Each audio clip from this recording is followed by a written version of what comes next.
Hey everyone, and welcome to today's Explainer. Get ready because we're about to look at the human mind through a completely different lens. We are taking the incredibly deep, ancient Buddhist psychology of the Abhidhamma, specifically how our cognitive processes actually work. And we're going to frame it like an epic video game progression. Trust me, by the time we're done here, you're going to see your own thoughts in a totally new, highly dynamic way. So think back to the last time you saw something just absolutely mind-blowing. A beautiful sunset, a crazy stunt, or, even just a perfectly rendered graphic in your favorite game. How did your mind actually process that? Well, if you're a gamer, you already know your console is rapidly chewing through millions of data points every single second just to render one frame. And the Abhidhamma tells us your mind is doing the exact same thing. It is rapidly processing sensory data through some incredibly specific cognitive sequences. Okay, let's look at our quest log for today's explainer. First up, we're hitting the mind's gaming checkpoints. Then, we're unlocking apana consciousness. Third, we'll be sorting our loot drops, which are the resultants. And finally, we'll figure out how the mind actually saves the game through registration. Let's jump right in. All right, level 1, the mind's gaming checkpoints. You know how in a game, you can't just teleport straight to the final boss room? You've got to hit those mandatory checkpoints first? Well, before your mind can reach its ultimate, highly focused state, it doesn't just jump there either. In the Abhidhamma procedure of Javana, which is active cognitive processing, the mind runs through a preliminary sequence known as Upachara Samajjhavana. Think of these as the checkpoints right outside the boss door. There are 4 stages here: Parikarma, Upachara, Anuloma, and finally, Gotrabhu.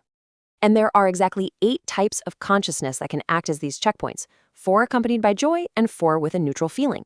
You literally have to pass through these sequential gates before you can take on the main event. And that main event, that's the Apana Javana. This is absolutely the boss-level state of consciousness. It consists of the 26 Mahagata, or exalted, and Lokutara, which are super mundane, Javanas. The exact second your mind clears that 4th Gotrabhu checkpoint, bam, it immediately hits this Apana state. We're talking deep absorption, high-level meditation, and profound insight.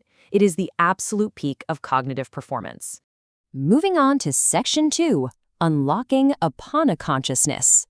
Now, those 26 base apana consciousness types we just mentioned, they aren't just static. They actually branch out into this massive, intricate skill tree depending on your progression. Just look at how the math breaks down here. Those 26 states expand into 58 total power levels across different spheres. We get 10 in the fine material sphere, that's 5 wholesome and 5 functional. We get 8 in the immaterial sphere, split into 4 wholesome and 4 functional. And then up at the absolute highest tier, the super mundane or Lokutara sphere, we have 40 types. That's 20 path consciousnesses and 20 fruition consciousnesses. So altogether, you've got a skill tree of 58 highly evolved states of consciousness. And what's really cool about these 58 states is that exactly 32 of them are associated with immense joy. In gaming terms, that is a massive cognitive buff to your character, because those early preliminary checkpoints we talked about had wholesome consciousness associated with joy. The resulting apana states carry that joy right on forward. This covers states from the fine material sphere, plus a bunch of the supermundane path and fruit consciousnesses. On the flip side, 12 of these wholesome states are accompanied by a completely neutral feeling. Think of this as your equanimity stat. It's for perfect balance.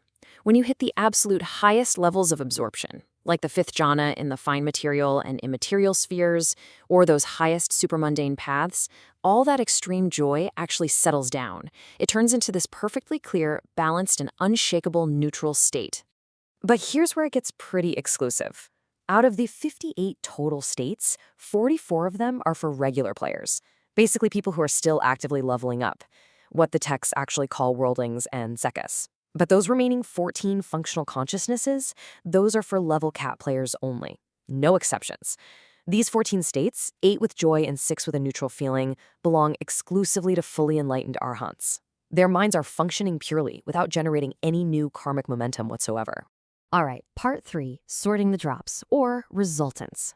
So what's actually happening when your mind interacts with the everyday world? Whenever you encounter something, your mind instantly sorts it based on past karma. It's basically an automatic loot filter. Unwholesome resultants give you undesirable objects. Think of these as your debuffs or traps, things that are just fundamentally unpleasant to experience. But on the other hand, wholesome resultants bring in desirable objects, or for arhants, extremely desirable objects. This is your epic loot. These are the beautiful, pleasant, harmonious sensory experiences that your mind gets to process. Which brings us to our final section, saving the game through registration. Processing an experience is really only half the battle, right? Eventually, your mind actually needs to hit save. And the crazy part is, this registration function, also called tadaramana, doesn't just fire off randomly. It's a highly specific save state that only triggers if 4 exact conditions line up perfectly. First, the object has to arise in the sense sphere. Second, it has to be experienced by a sense sphere being, like us humans. Third, it has to happen right after an active sense sphere, Javana. And finally, it has to be a very great object, or atimahantaramana. Only when the sensory input is that incredibly strong and clear does the mind actually trigger its registration process to save the data. Think of this as your endgame summary screen. According to the texts, there are exactly 11 consciousness types that perform this critical save function, and it all maps directly back to the loot drops we just talked about. If the object you encountered was undesirable, an investigating consciousness with a neutral feeling is what registers it. But if it was desirable or extremely desirable, then wholesome resultant consciousnesses with either neutral or pleasant feelings step in to finalize that save state. Honestly, it's pretty mind-blowing to think that centuries before computers were even a concept, this philosophy mapped out the human mind with the precision of a software program. Millions of times every second, your mind is blowing past checkpoints, filtering sensory loot, and running complex save states. So here's my final question for you to chew on. If your mind is automatically processing and registering all these experiences like a high-powered video game, what kind of epic, wholesome loot are you going to intentionally focus your awareness on today? Thank you so much for joining me on this explainer. Keep leveling up that mind of yours, and I'll catch you next time.